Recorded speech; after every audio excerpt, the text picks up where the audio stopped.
खुलुमबाय रायजोफोर दिनै मोनाबिलिनि खौराङाव फिन खेबसेबाव बयखौ बरायनानै लाग्रोबाय। गिबियावनो जायफोर बिथांमोना आंनि बे लेटेस्ट बड' क्रिएटर चेनेलाव गोदानै नायदों बिथांमोना फुंनि समाव आरो मोनाबिलिनि समाव लेटेस्ट खौरां एबा आपडेटखौ मोनबाय थानो थाखाय गिबियावनो चेनेलखौ साबस्क्राइब खालामना लाबानो जाबाय। दानिया फैदो खौरांखौ खोनासंलांनि। गिबि खौराङाव दङ फिन आरोबाव दिनै वेस्ट बेंगल रायजोआव भट आजावदों।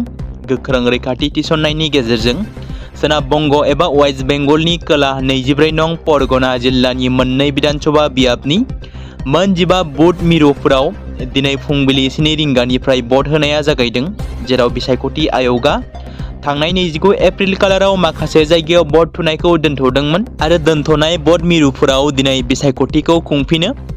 मग्राहाट पश्चिम विधानसभा बियाबनि मोन 11 भट सोग्रा मिरु आरो डायमन्ड हार्बार मोनब्रै भट सोग्रा मिरुफोराव फिन भट होनो बिथोन होनाय जादोंमोन। बे बिथोन होनाय लेखायै भट होनाया दिनै मोनाबिलि 6 रिंगासिम सोलिबाय थागोन। बिसायख'थि आय'गनि मावख'गिरिया फोरमायनाय बादिब्ला बिसायख'थिनि बिथोना मोननै बियाबनि रिटार्निं अफिसार आरो नोजोर होगिरिफोरनिफ्राय मोननाय रिपर्टिं आरो गुबै थासारिफोरनि सायाव बिथा खालामनानै होनाय जादों। चिरां जिल्लायाव सोमजिदों खास्रि बिस्रि बुथारनाय जाथाय। चिरांनि बिजनी बर' बाजार थुरिबारि गामियाव सुकुर बसुमतारी मुंनि सासे सुबुङा गावनि बिसिखौ गोबौ हाथियारजों गाग्लोबना जिउ फोजोबदों।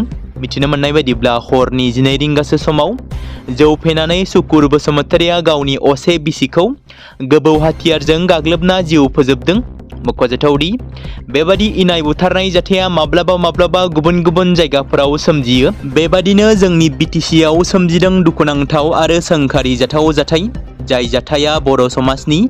मिथिनो मोननाय बादिब्ला चिरां जिल्ला बिजनी मंगलियान थुरिबारि गामियाव फिसायनि सिखाजों दाननायाव बिसिनि जिउ खहा जानाय जाथाया गासै बर' समाजावनो दुखुनि थासारि लाबोदों। नाथाय बेबादि जाथाया बोरै जानो मोनखो?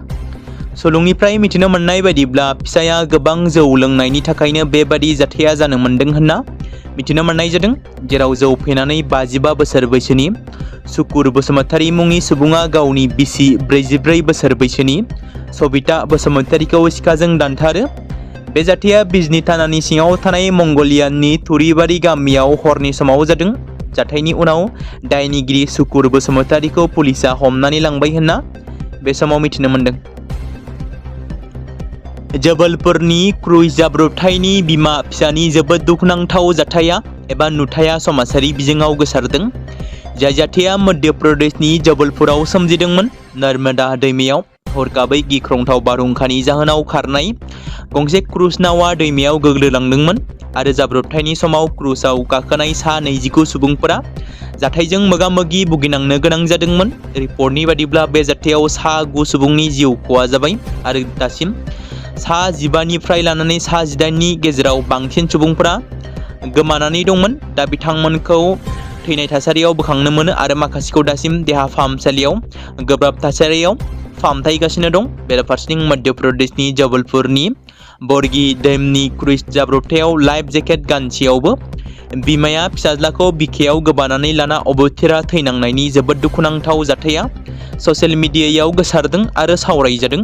हरखाबै बोथोरा जोबोद गाज्रि जानानै बार बारनायाव दैनि दोहौआव क्रुइजआ गोदोनायाव जाथाया जादोंमोन, जायनि जाउनाव गोबां क्रुइज दावबायारिफोरनि अबथिरा जिउ गोमायो। बेनि गेजेरावनो बिमा फिसा गोबाख्रबनानै थैनाय नुथाया बयनिबो गोसोखौ गाबखांहोदों। गसाइगावनि चौधुरी घाटआव आखाइजों बानायनाय हाथियार मोनदों, लोगोसे सानै सुबुंखौ एरेस्ट खालामदों। हाथियार बोखांनो मोननायजों लोगोसे सानै सुबुंखौ एरेस्ट खालामनाय नुनो मोनदों। मिथिनो मोननाय जादोंदि गंसे बैसां न'निफ्राय हाथियारखौ बोखांनो हायो, जेराव थालिर बागान गेजेराव थानाय बैसां न'आव आखाइजों बानायनाय सिलाइखौ बोखांनो हायो पुलिस बिफाना। बेजों लोगोसे सोमोन्दो थानाय राजा नार्जारी मुंनि सुबुंनि थालिर बागानाव खामानि मावग्रा सानै सुबुंखौ पुलिसा हमनानै लाङो होनना मिथिनो मोननाय जादों। हमजानाय सानै सुबुंनि मुङा निपुन नार्जारी आरो बृंदा नार्जारी होनना सिनायथि होदों। हमजानाय सानै सुबुङा फोरमायनाय बादिब्ला हाथियारखौ गुबुनासो बेबादि जायगायाव दोनलांदों होनना दाबि खालामदों। डिमाकुसि एबसुनि बाखनायथाव हाबाफारि खाफाल खुन्था बड'सा बिजाब बाख्रिया फरा बिजाब होनायखौ जागायबाय। डिमाकुसि एबसुनि नाजानायाव गायसनजानाय बिजाब बाख्रिया गोरिब नखरनि फरायसाफोरनो बेसेन नाङै फरा बिजाब होदों। बिगियान, आरिमु, कमार्स आयदानि बिजाबफोर होबोदों। बेबायदिनो अदालगुरि जिल्लानि सिङाव थानाय डिमाकुसि दखरा एबसुआ गोरिब थाखोनि फरायसाफोरखौ मदद खालामनो जुनै थांनाय 2006 मायथाइनिफ्राय मेट्रिक आरो ओइचएसनि नैथि बोसोरनि फरायसाफोरनो बेसेन लायालासे बोसोरफ्रोमबो फरा बिजाब होबोदों।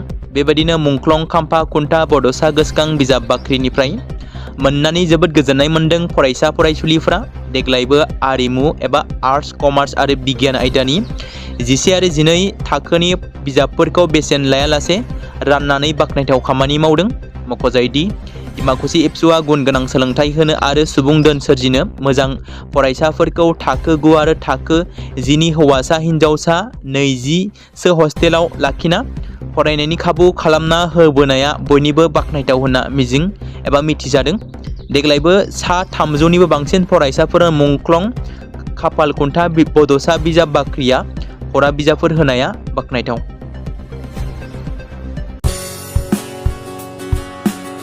बे समाव मोनसे गोजोनथाव खौरां। क'क्राझार जिल्लानि सिङाव थानाय बड'लेण्ड एकाडेमि सेनियर सेकेन्डारि स्कुला लानानै फैदों बिटिसि हालामनि थाखाय मोनसे गोजोनथाव खौरां। 2026 आरो 2027 सोलोंथाइ बोसोरनि थाखाय क'क्राझार तिनिआलिनि हल्टुगाव आउटपस्टआव थानाय बड'लेण्ड एकाडेमि सेनियर सेकेन्डारि स्कुला फार्स्ट इयारनि थाखाय प्रि एडमिशन एबा जेबो बेसेन होनाङालासे मुं थिसननाय आरो फर्म गथायनाया दासान्दि सोलिगासिनो दङ। आरो बेनि गेजेराव देग्लायनि मेट्रिक आनजादाव 100आव 75 जौखोन्दोनि गोजौआव जौखोन्दो लानानै उथ्रिसार जानो हानाय साबा फरायसा एबा बिजाथिफोरनि थाखाय आबुङै जेबो बेसेन होनाङालासे मुं थिसननो आरो फरायनो थाखाय खाबु होनाय जादों। आरो बेनि अनगायैबो बोसोरै फरायसा आरो फरायसुलिफोरखौ लानानै EBS ट्रिप एबा सोलोंथायारि दावबायनायखौ लानाय जायो। मख'जाथावदि बे बड'लेण्ड एकाडेमि सेनियर सेकेन्डारि स्कुलाव आर्ट्स स्ट्रिमनि थाखाय आयदा हिसाबै इंलिश, ML बड', political science, education, history, economics, advance बड' गासैबो आयदाखौ मोननो हागोन। आरो बे सेकेन्डारि स्कुलाव इंराजि आरो बर' बिजोङा थागोन। मोजां सोलोंथाइ लानायनि अनगायैबो बड'लेण्ड एकाडेमि सेनियर सेकेन्डारि स्कुलाव उफ्रा सोलोंथाइ हिसाबै एनभायरनमेन्ट, फिल्ड स्टाडि बायदिखौ लानानै सोलोंथाइ लानो हागोन। बेनि अनगायैबो बे फरायसालियाव हौवासा आरो हिन्जावसाफोरनि थाखाय आलादा आलादायै हस्टेलनि खाबुफोर होनाय जादों। बेनि थाखाय नोंथांमोना आबुङै मिथिबावनो थाखाय एबा थोंजोङै फोनांजाब खालामहर 9101488399 जानबुं नम्बराव।